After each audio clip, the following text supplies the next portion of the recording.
नमस्कार दोस्तों, share market की एक और वीडियो में आपका स्वागत है। तो दोस्तों अभी बात करेंगे आईजीएल इंद्रप्रस्थ गैस लिमिटेड के बारे में।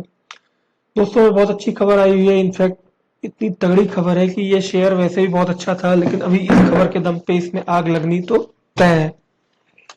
तो दोस्तों डिटेल में हम डिस्कस करेंगे खबर क्या है, और आगे जो है टारगेट वगैरह इसका डिस्कस करेंगे। तो दोस्तों अगर आप चैनल पे नए हैं तो प्लीज जो है चैनल को सब्सक्राइब कर लीजिए और बेल आइकन को हिट कीजिए, जिससे इस तरह की आपको अच्छी वीडियो मिलती रहे। सबसे पहले न्यूज पे चलते हैं। CIGL jumps after a long-term gas supply deal with DTC। DTC आपको मालूम है, दिल्ली ट्रांसपोर्ट कॉरपोरेशन, जो सीएनजी की बसें चलती हैं। सो आईजीएल ने उनसे कॉन्ट्रैक्ट किया है, वो अगले 10 सालों तक जो है वो सीएनजी का जो ईंधन है, जो फ्यूल है, वो उनको वही देगा, कोई दूसरी कंपनी नहीं दे पाएगी। तो सी इंद्रप्रस्थ गैस लिमिटेड एडवांस 3.0, इसके चक्कर में इसका जो है 3% जो है शेयर प्राइस भी अप था। वो डिटेल हम चार्ट पे चलेंगे तब आपको डिस्कस करके बताएंगे।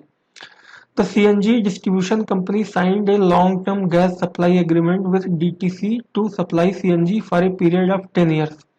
सो अगले दिसंबर 2030 तक जो है ये पूरे डीटीसी की बसों को सीएनजी आईजीएल ही देती रहेगी। तो डेफिनेट सी बात है कि डिमांड में एक मजबूती बनी है, जिसके चक्कर में अब क्या है कि गैस सप्लाई करेगी, डीटीसी पेमेंट करेगी, तो कहीं ना कहीं इनका बैलेंस शीट इंक्रीज होगा, तो शेयर प्राइस भी बढ़ेगा। सो आगे क्या लिखा हुआ है, वर्ल्ड विद डीटीसी की कितनी बसें हैं? 3762 बसें भाई साहब। सी अब procurement plus 1000 new CNG buses और 1000 नई बसें आने वाली हैं, तो लगभग 4762, 5000 बसों को सीएनजी कौन देगा? आईजीएल देगा। और कब तक देगा? 10 सालों तक देता रहेगा। तो दोस्तों इससे बड़ी खबर और क्या, किसी भी कंपनी के लिए एक बहुत बड़ा ब्रेकिंग डील है, तो उससे अच्छी खबर क्या हो सकती है। So IGL had signed long term gas supply agreement, same चीज है। So compression capacity of 10 lakh KGs per day. अब देखिए, ये तो हो गई एक न्यूज। सेम चीज है, 10 साल का एग्रीमेंट और न्यूज है, ठीक है, सेम चीज। और ये 10 साल का जो कॉन्ट्रैक्ट है, सेम चीज। तो यही खबरें जो है चल रही है। थोड़ा कंपनी के बारे में देख लेते हैं, इसका फाइनेंशियल और फोरकास्ट वगैरह। तो फोरकास्ट सबसे पहले देख लेते हैं टिकर टिप की वेबसाइट पे। तो लगभग 33 एनालिस्ट हैं जो बोल रहे हैं कि 61%, लगभग आधे से ज्यादा, लगभग 17-18 लोग बोल रहे हैं कि हम यहाँ पे बाई कर सकते हैं। करंट 526 रुपए हाई, 722 रुपए की, ये 526 रुपए का करंट प्राइस चल रहा है। ये बोल रहे हैं एनालिस्ट कि अगले एक साल तक 720 रुपए का इसका टारगेट प्राइस हो सकता है। समझ रहे हैं, लगभग 1.5 गुना से भी ज्यादा। अब दोस्तों, हम मैंने आपको बोला हुआ है कि जब भी किसी कंपनी के बारे में बात करते हैं, दो चीजें बहुत जरूरी है देखनी, फाइनेंशियल और होल्डिंग। तो फाइनेंशियल देखिए कितना है, हायर इंडस्ट्री ग्रोथ, ठीक है, 5 ईयर्स का लगभग ग्रोथ है, 12% ग्रोथ कर रहा है इंडस्ट्री एवरेज। जो गैस की बिजनेस है वो 7% का है। और एबिटा देख लेते हैं, रेवेन्यू FY17 में 3923 करोड़, 2008 में 4000, 19 में 5900, 20 में 6000। तो रेवेन्यू में कोई कमी नहीं है, लगभग 10% की ग्रोथ दे ही रहा है रेवेन्यू में। अब ईपीएस 8, 10, 12, 17, ठीक है। 2017 में ईपीएस 8 था, फिर 10 हुआ, 12, एक एक साल पे 17। ईपीएस में भी, ईपीएस क्यों बढ़ता है? Earning per share. जब कंपनी कैश जनरेट करती है, प्रॉफिट देती है, तो ईपीएस बढ़ता है। तो ईपीएस बढ़ते हुए दिख रहा है साल दर साल। आगे आने वाले सालों में और ईपीएस बढ़ेगा, और प्रॉफिट देगा, ईपीएस बढ़ेगा, शेयर प्राइस बढ़ेगा। तो कंपनी में कोई दिक्कत नहीं है। होल्डिंग देख लेते हैं दोस्तों। See promoter holding, in the last 6 months promoter holding in the company has almost been stayed। तो प्रमोटर होल्डिंग में कोई दिक्कत नहीं है, कोई प्लेजिंग नहीं है। डिक्रीज म्यूचुअल फंड ने एक चीज है कि इसको जो है in the last 3 month mutual fund जो है डिक्रीज किए हैं, लेकिन मामूली सा 1%, ऐसा कोई मतलब कि थोड़ा सा लोग म्यूचुअल फंड भी क्या करते हैं कि थोड़ा सा परसेंटेज वाइज भी थोड़ा सा प्रॉफिट ऊपर आ गया शेयर, तो प्रॉफिट बुक करते हैं, तो जनरल प्रॉफिट बुकिंग है ये।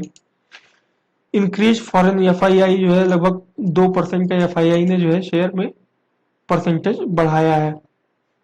सो दोस्तों सबसे बड़ी न्यूज तो ये है कि जो है अगले 1 सालों तक जो है कंपनी अच्छी है, और 1 सालों तक जो टारगेट प्राइस निकल के आ रहा है 720 का निकल के आ रहा है। तो अभी हम एनएससी की साइट पे चलते हैं। देखिए आज 526 रुपए पे जो है क्लोजिंग हुई। प्रीवियस क्लोज थी 512 रुपए की, ओपन हुआ है 519 रुपए 60 पैसे, हाई बनाया 527 रुपए 80 पैसे का, लो बनाया 515 का। और डिलीवरी देख लेते हैं सिक्योरिटी वाइज। क्वांटिटी जो है 24,79,390 क्वांटिटी ट्रेड हुई है। डिलीवरेबल क्वांटिटी 10,03,000, 40% डिलीवरी उठी है। आप देख रहे हैं तगड़ी डिलीवरी है। अब इससे अच्छी डिलीवरी आपको और क्या चाहिए। इसमें हिस्टोरिकल डाटा देख लेते हैं वॉल्यूम का।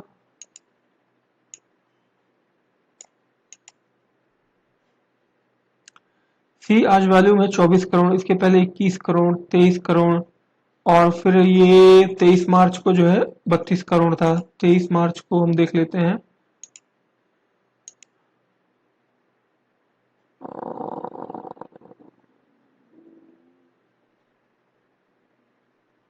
ये इस दिन 23 मार्च को जो है 22 मार्च को 515 रुपए के आसपास था।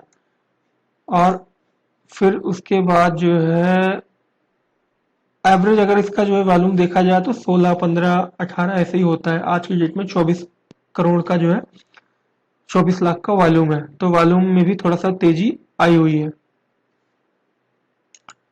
अब थोड़ा सा दोस्तों टारगेट प्राइस मेन मुद्दे पे आते हैं, क्या हो सकता है। तो दोस्तों इस खबरों को दम पे देखिए 12 अक्टूबर 1 साल पहले जो है 372 रुपए पे ये था, अभी ये 526 रुपए पे आ गया है। इस न्यूज बेस के दम पे इसमें और जो है थोड़ा तेजी हो सकती है। तो ये अगर 567 रुपए, ये जो है 14 जनवरी का जो टारगेट है 567 अगर क्रॉस करेगा आगे आने वाले कुछ दिनों में, तो इसके ऊपर की जर्नी स्टार्ट होगी। क्योंकि दोस्तों देखिए कंपनी में कोई दिक्कत नहीं है, कंपनी बढ़िया है, प्रमोटर होल्डिंग बढ़िया है, कोई इस तरह की दिक्कत नहीं है, रेवेन्यू जनरेट कर रही है, कैश जनरेट कर रही है। प्लस न्यूज बेस में एक बड़ा तगड़ा ऑर्डर मिला हुआ है 10 साल का डीटीसी को सीएनजी देने का। तो ये बहुत बड़ा, कोई देखिए 1 साल का कॉन्ट्रैक्ट, 1-2 साल का कॉन्ट्रैक्ट बात अलग हुई है। 5,000 बसों को अगले 10 सालों तक जो है सीएनजी देना, ये बहुत ही बड़ा डील होता है।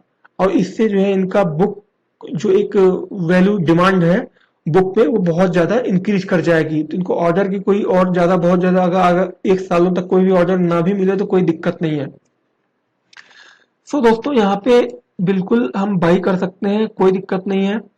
रिटर्न्स वर्सेज एफडी रेट्स देखिए, एफडी से तेज जनरेट कर रहा है। डिविडेंड स्टॉक डजंट डिविडेंड नहीं देता है, कोई दिक्कत नहीं है। डिविडेंड क्या है, ग्रोथ ही इतना अच्छा दे रहा है तो डिविडेंड और क्या चाहिए।